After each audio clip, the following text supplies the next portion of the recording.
everyone, and thank you for joining. I just want to introduce you to Catherine Cormacan.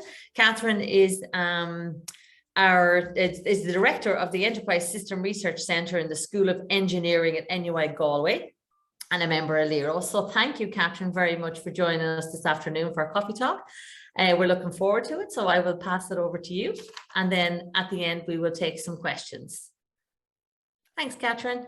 Thank you, Carol. That's wonderful. And thanks very much for inviting me to come here today. I'm really honoured and delighted to be able to share some of my research work with you. But most importantly, what I'd really love to do is make some connections with other researchers in different institutes. And I hope today really just can be the start of a conversation between what we do in the Enterprise Research Centre, and maybe if it aligns to some of the work that you do, I'd love to create some new connections. So as Carol mentioned, I am the director of the Research Centre in the School of Engineering, and we have a pretty large team. We've about 8 or 9 PhD researchers, some research assistants, and a postdoctoral as well too, who does most of the real hardcore heavy lifting for us.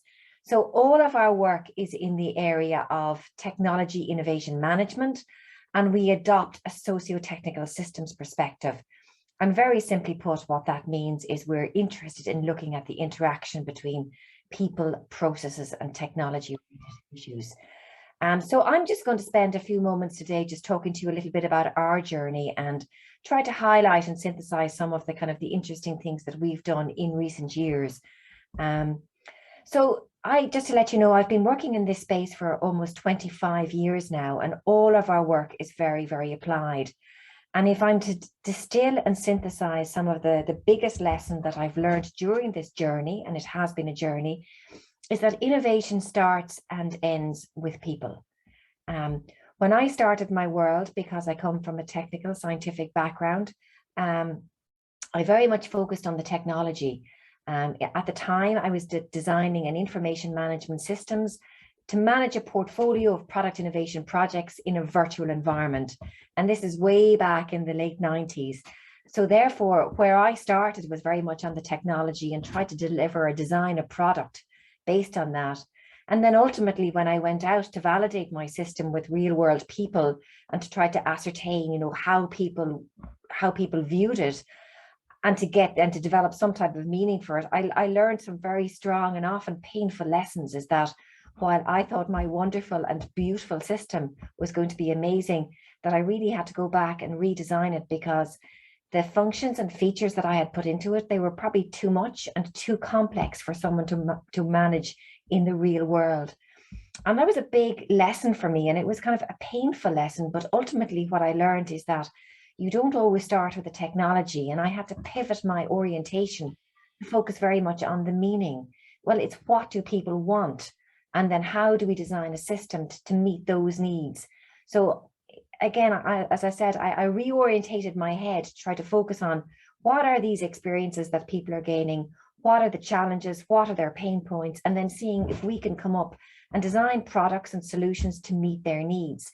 And again, in recent years, I've often even learned that it's not necessarily a product that some people want, that oftentimes it can be significant cheaper and faster and smarter if we just reorientate the service, or indeed how we deliver our product to people. And there's a quote that is bandied about quite often, but I quite like it, is that, customers don't often want a 1/4 of an inch drill bit. They simply want to hang their picture on the wall. So we need to figure out, well, what is it that people want? And then try to design solutions that meet their needs. So essentially, I moved from a space in the area of computer integrated manufacturing, and I pushed myself down the funnel in towards the front end of the innovation process. And way back many years ago, I had the privilege of working with a guy called Justin Nocht, and he developed this, and I'm borrowing it respectfully from him. He developed this picture which shows you that if we conduct market research to try to figure out what people want and what people need, we have to talk to quite a lot of people, and we're very, very lucky if we figure out, 10 things that people might like or need. However, if we develop a user-centered approach, or indeed what we refer to now as a human-centered approach, we actually can talk to a lot less people, perhaps spend a little bit more time with them. And yet what we come out with in terms of ideas and perspective journeys are significantly more. So we get a lot more bang for our buck by actually engaging and talking to users and trying to find and ascertain what are their challenges, what are their points of pain, and listen to the insights that they have to share with us. And oftentimes, again, as we see, it's try to develop something that's a little bit unique, and perhaps it's something faster, cheaper, smarter, and better that's there before. And this is particularly important when we're looking at something in the medical device space, because we're very much constrained by regulatory markets and also the purchasers as well too for these products. So something that meets an unmet need, and something, of course, as well too, that's hopefully maybe less invasive in this space, but that focuses on diagnostic sometimes, or indeed rather than cure, might be something that's a little bit more important. But for us to do this, we need to adopt, and consider, as I would say, many, many different perspectives. Sometimes initially what we see is not necessarily the most important solution, and oftentimes we have to dig a little bit deeper to figure out what are those perspectives. And of course, what we've learned as well too in our area, there's never a single user. There's never one particular person who's going to help figure out all the questions that we have. And therefore, it's important for us to talk to many people. Like, for example, well, who makes the product that we're using? Who selects it? Who buys it? Who pays for it? Who transports it? Who maintains it? All of these voices can give us a very big and complete picture to show us what's going on in this space and what are the things that we need to focus our attention onto. I would also as well too learn that, it's very, very important to consider are what we often refer to as the extreme users. So the extreme users can be those guys who stand out overnight to wait for the latest iPhone and queue up and spend 100 or 1,000 euro for the privilege of doing that. Or they could be your grandmother struggling with a piece of technology who doesn't really use it to its proper ability. So who are the people who are crazy about the idea, and who are the people who are not necessarily so? Because we can also learn quite a lot from each of those people. And sometimes it might be designing for simplicity, or sometimes it can be trying to figure out, like, what is it that the enthusiast really wants, and that they're willing to part with their hard-earned cash to get the next generation of a product or a piece of tech.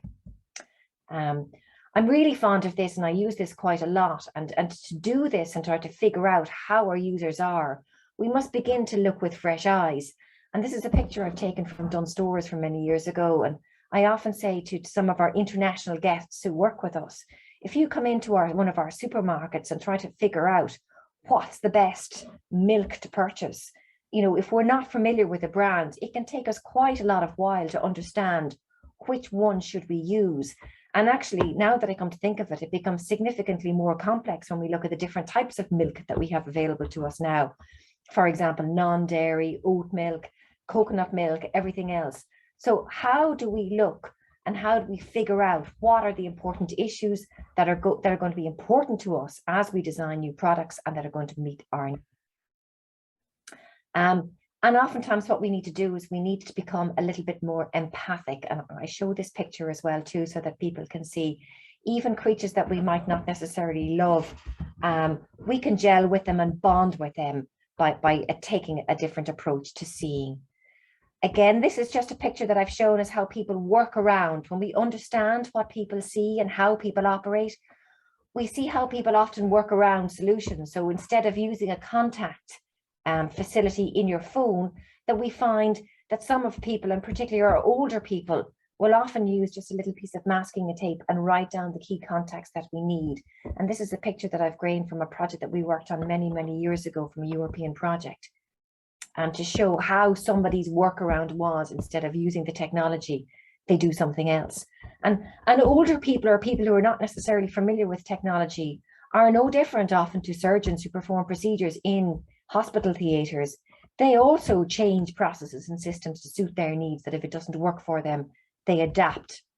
I spent some time working in the Mayo Clinic, and we try to figure out what patients and what simulations as well to need, want and expect from services. So when we look at fresh eyes and we find out some of these needs, we have to roll back and keep asking ourselves this question: why? So we use things like root cause analysis and some of these systems engineering tools to help us make sense of a lot of this kind of qualitative information, so that we can really point to what are the things that are most important to us, and how we should go and prioritize those rather than others. Some of the simple tools that we also use as well too are developing composite personas. And this is a matter of arranging some of these customer voices into, what people think, what people want, and what people need, and how it helps us to move to a range from, if everything is important, well, then nothing is important. How do we prioritize some of these things that are going to really, help us create valid solutions?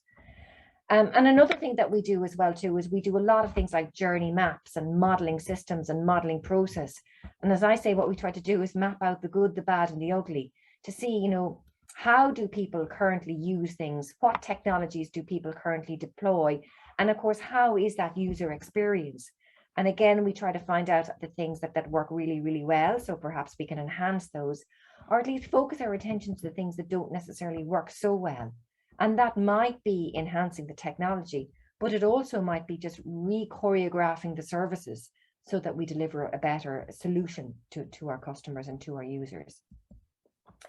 So to sum up, because I promised I'd keep this very, very short, what are some of the lessons that we've learned along the way? Well, again, we spent a lot of our time working with people, and most of our people are real world companies. So we have large manufacturing companies that we've worked with over the years, many in the medical device and software engineering space, but in more recent times as well too, we're looking towards community groups and smaller firms as well too, so that we can share our lessons to the broader community as well too, and how can we pivot from what we learned from industry to other people as well too, that might enhance their needs and help solve their problems. So some of the things that we've learned really is that it's a bit of a shift for us as engineers and as technology people to not necessarily hold the technology as king, and to move towards listening rather than automatically coding and developing solutions straight away. So focusing on the problem can be a bit of an issue, and it's difficult for us sometimes, but it's just a matter of us to repivot and to reorientate ourselves so we can spend a little bit more time on the problem, and therefore hopefully that we can design and develop a better solution to meet people's needs. We've also learned that we spent a lot of time iterating and playing and simulating as well too. So actually getting involved and prototyping is very, very important. Sometimes our prototypes don't necessarily have to be terribly sophisticated. They can be using mock-ups in terms of simulation, or they can be kind of simple prototypes as well too, that we use to help, just show people what we mean and to use it as a start of conversations.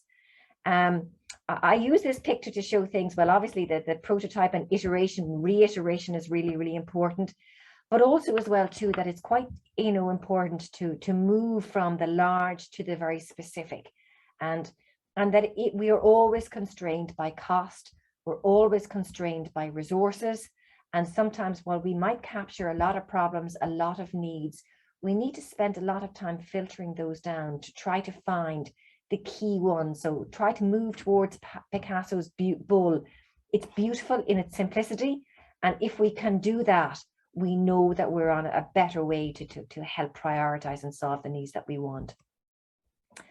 Collaboration is really, really important. That, a group of engineers are no good unless we have a mixture of people. So if you look at our team, we have people who do work in the area of ontologies. We've got psychologists. We've got people who've got good interest in business and organizational skills, as well as our software engineering technology skills as well too. So we welcome everybody as well too, from all creeds and breeds, because I think it's by analyzing the differences at the borders and this cross-functional of ideas that really help us to progress in our work. And also as well too, we try to have a little bit of fun. That I think that if people are relaxed, if people can open to you, if people are happy to share their experiences with you, that you can pick up a lot more information from them, and they're willing to create a longer bond with us.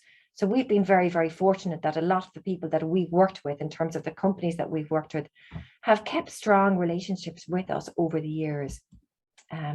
So that's the end of my presentation, but I hope it'll be the start of a conversation with you. My name is Catherine Cormacan, and again, as I said, I'm leader of the Enterprise Research Group in the School of Engineering at NUI Galway. I'd love to connect more with you, and I'd love to hear some of the questions maybe that you might have for us. So at this point, I'd like to thank you very much for your time, and thanks again for inviting me to be with you here today. And thank you, Catherine. Excellent presentation. Very informative. And I love the pictures. I listen more when I'm not reading. Excellent. So yes, absolutely. Anyone with questions or wants to have a chat or anything for Catherine, please feel free.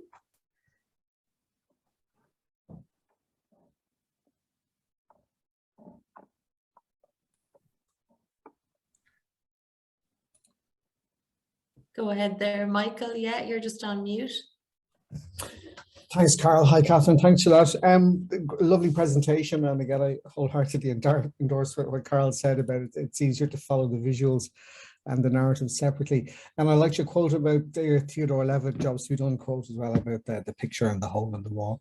I'm interested to know, based on your years of research in this space, what do you think is trending now post-pandemic in terms of the organizations that are turning to you for support, guidance, help, and research? And you know, is there, in your view, have you sensed either a qualitative difference on the one hand, is it the type of company, or quantitative, as in more companies who are approaching you to collaborate with them? And I'd be delighted to connect as well, by the way. That'd be wonderful. Thank you very much, Michael. What I've picked up on both sides of the fence in recent times is that as we position, and this is what I put, I suppose, initially in my call, as we position to Industry 5.0, and really the key thing about that is it's the concept of moving towards personalization and customization of products and services. And that's really showing us that the human is at its center. So we've said this in academia for quite a long time, but it seems to be following closely now in industry. And that's very obvious and evident as well too, even if you move towards, we'll say, the project management standards. The PMI introduced a new standard last August. And the key difference about that standard is value, which resonates obviously with the IVI. You know, it's all the concept of value. So I can see this confluence of what we're talking in digital transformation about customization, personalization, and this real interaction between the people, process, and technology. You can see that coming together with, we'll say, like project management standards, and how value is becoming more important, and I'm managing our stakeholders and managing our people, together with what's happening, of course, and has been going on for years in the area of agile. I seem to think that it's at a perfect edge at the moment. In terms of, to answer your question of what people are looking for, there has been a huge amount of movement over the last 10 to 15 years. You can see as in the likes of Boston Scientific, Medtronic, they're building new wings, they're building new buildings to try to introduce this kind of ambidextrous organization that uses the concept of user-centered design or human-centered design, where they're reaching out towards their customers and they're eager to infiltrate that voice into the industry and into their spaces. They, of course, as organizations, they're not only necessarily always designing the solutions themselves, but they're playing on the market or the acquisitions game to buy up other smaller companies so that they can fulfill those innovation type criteria. So sometimes people don't necessarily come to me, Michael, in terms of what did they say. I wish I had lots of people banging on the door, but we do use opportunities to talk to people and ask them what are their points of pain.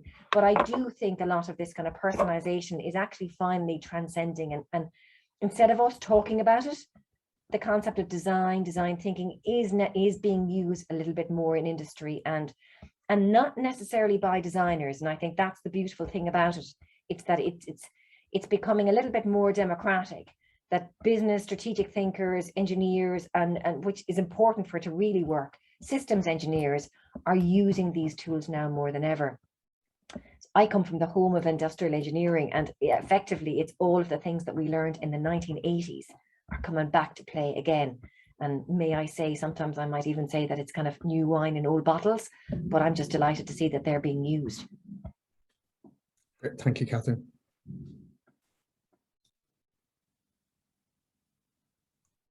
Marco? Yep. Thanks, Catherine, for the wonderful presentation. It's very, very interesting. And I'm working in IVI, and I am the lead of the digital health cluster. So I work with digital health and on patient empowerment mainly. And so we are trying to provide a user, a patient, a person, because it's also health and well-being, not just solving problems with people. Exactly, it's a more proactive role to the person really to take care of themselves. And so what we try to build is to provide them with information that is tailored, that is simple to understand, that is of good quality, so they can really can understand about their health condition or health information in general, and they can really be proactive. The difficulty that we find, of course, I mean, in general, what we show that we also develop some prototypes, and people like them, and they say they would be willing to use, but it's difficult to really to capture what in the field of the medical field, really what are the user needs, because for example, not everybody wants to be empowered, not really, because many people, mainly elderly people, still want just to go to the doctor, say, okay, I have this problem, give me these drugs or whatever, and I don't really care what I have. It's not, of course, it's not this for everybody, but for many people it is. So that really, how can you were talking during your presentation about medical, you have some experience on the medical field, so that how can really engage people and make field that really understand their needs, because it's I found that not always this easy and straightforward to really understand in the health medical field and to the user, the real user needs. Thanks. I actually, you're working in a really fascinating area, and a few years ago I worked in a similar space just for a short time, and I can't claim to be an expert in the space, but the one lesson that I learned when it comes to your area is that patients don't do what they're told, that medicine and healing and the solutions about it, it's mainly psychological rather than anything else. That if people follow the instructions, particularly as you very, very acutely stated, like if they ate less, drank less, exercised more, stopped smoking, you know, these basic things, you know, that it would have a major influence in their quality of life and quality of care. So we don't do as people what we're told, and a lot of health is psychological. We don't follow those simple instructions. We don't take medication as required. We take too much of it, or not in the right format. We skip days, and therefore I remember some time ago that, you know, a lot of this is because sometimes people feel overwhelmed about, you know, the information. And oftentimes we said we use this, like, if I had a picture someplace, and I wish I could find it now, where we use it, it's like analogous to a traffic light system, that if you're driving your car in a 40-kilometer zone and you see this light flashing in front of you saying you are going 50, and you automatically change your behavior to slow down, to move into this 40-mile zone, and you drive for a little while because you say, oh yes, this is telling me what to do, I'm a good citizen, I'm going to do what I'm told. But then 15-20 minutes later we continue again and perhaps drive too quickly. And it's just an example of what people do, you know, and how we manage information, that we're better when we know how we are relative to what we should be. And this all circles back to the concept of personalization. So for health, if I know what I'm supposed to do relative to a benchmark and where I fit, and I get this information at a regular space, that it's actually a lot easier for me, or more helpful to me, to change my behavior. But to go back to actually answer the hub of your question, which is about how to capture their needs, it's actually really, really difficult to capture people's needs unless you make it specific to them. Like, so for example, if you see sites like Patients Like Me, where patients share their medical devices and they're willing to upload, you know, their personal histories online, so that perhaps cures can be developed to solve their particular ailments. You know, people like that are a lot eager and willing to share because they might get something from it. So I don't have a solution as to how to go back, but certainly what I've learned along this journey is that if things are tailored and more customized to their specific issues and problems, that people, because it's a psychological behavioral solution rather than a technical solution, that they're much more willing to engage in the process. And if they can get general feedback along the way, drawing back to this thing of the traffic light telling us what miles we're driving at and how we should behave relative to that. That's what I've learned in this way, that people might change when they see that. But unfortunately, I don't have a perfect solution to a very, very complex problem. No, but your answer was already very interesting. Thank you very much.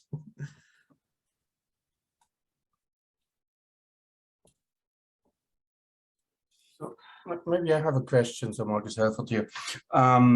So you mentioned this, basically people, processes, technology, and for this it fits very well also in our perspective in the Innovation Value Institute, where we're looking at capabilities, the mix out of capabilities and digital transformation. So we're calling that digital transformation paths, and also this ecosystem way value relationships between multi-stakeholders. So you also mentioned the multi-perspectives. I think that fits very well. So I hope there are some collaboration opportunities coming out of this, and thanks for sharing this. One of the things which is very beneficial when we build these clusters, groups, working groups, is also the multi-stakeholders. So basically policy, industry, multinationals, but also the small and medium-sized enterprises. And sometimes it's difficult to provide the exact value, the exact need to respond to the needs and the challenges what the SME sector has. Do you have any learnings, guidance, or so what is really beneficial also for the SME sector, how we can work with them in a very beneficial way? Because I think it's really beneficial in these clusters, in the working groups, to communicate, to discuss, and to shape solutions. But it's sometimes, because of resources, time commitments, different challenges, it's really difficult. Thank you for your question, Marcus, and I absolutely agree with you. Over the years, I spent a lot of time working on what I refer to as these kind of technology transfer related projects. We've got funding from Europe mainly to help us with that. And the approach that we do is we try to build, and these are European based, and they're small firms, they're targeted specifically at small firms. So what we try to do is we try to engage kind of a collaborative consortium where you have got people who are experts, when I say this loosely, in their space, and bring in then things like chambers of commerces and policymakers who get that larger reach out to the people, and who can really zone in and help, identify their people's needs. So we've worked with that kind of collaborative group to harness and leverage their experience, their connections as well too, so they can help us, as I refer to as capture the voice of the customer. And based on some of these conversations, well, we then can come in and try to design some type of innovative methods to harness as many of those voices in the most cost-effective way as possible. It's not possible to do ethnographic studies with hundreds of people, but at least if you can get the broad areas that you wanted to focus on and then confirm it through some type of a study later on, it's a great way to start. And that's what we've used to help us get the broader reach as well too. It's easier to a certain extent if you're designing something smaller. So for example, there's a project that I've just started working on relatively recently. It's called Creative Parents. And it's about leveraging some of the tools that we all use in our space in research and innovation towards parents to help them be a little bit more creative with their children. And again, we've brought in school initiatives to capture that voice, to see, obviously you can't just take what we've done and give them and say, there you go, you use these tools, but how do we tailor them to make them useful, to make them efficient, to make them shorter, to make them, it's this concept of micro learning as well too, which is the same with SMEs. They don't have the time to spend digesting and absorbing very, very large chunks of information. So we need to be able to distill that right to the point of contact. And going back to the point even as well too that we have in we'll say in the medical space, something similar is being done too to theatre nurses. Like if you're managing an ICU, it's very difficult to get the time to go and read up afterwards, but you might get 5 or 10 minutes between patients to learn. So it's the delivery mechanisms as well. So how we capture the information and how we deliver it as well too is a way of helping. But it's not always about dumbing down to an SME. It's literally about identifying their unique challenges as well too. And their constraints are slightly different as well too, because they don't have the budgets and they don't have, I'm saying, the sophisticated tools, but often the larger organizations don't have them either. Thanks, Catherine. Brilliant, folks. It's just 2 o'clock. So listen, I think we will wrap it up for today. And Catherine, thank you so much again. And definitely, I think, yeah, we'll definitely be in touch. And just want to say our next Coffee and Talk will be delivered by Shane McLaughlin from the IVI. And we have the next webinar, IVI webinar, which will take place on the 26th of May on digital construction. So that's just some information there for anyone that doesn't have it. Just I can share it with you as well, Catherine, about keeping in touch with IVI, our newsletter, LinkedIn, Twitter. So please do join for upcoming events and stuff. But that's just to mention the next 2 for this month, and we have the IVI Summit at the end of June. So very exciting times. So thank you all very much, and thank you, Catherine, and no doubt we'll talk again.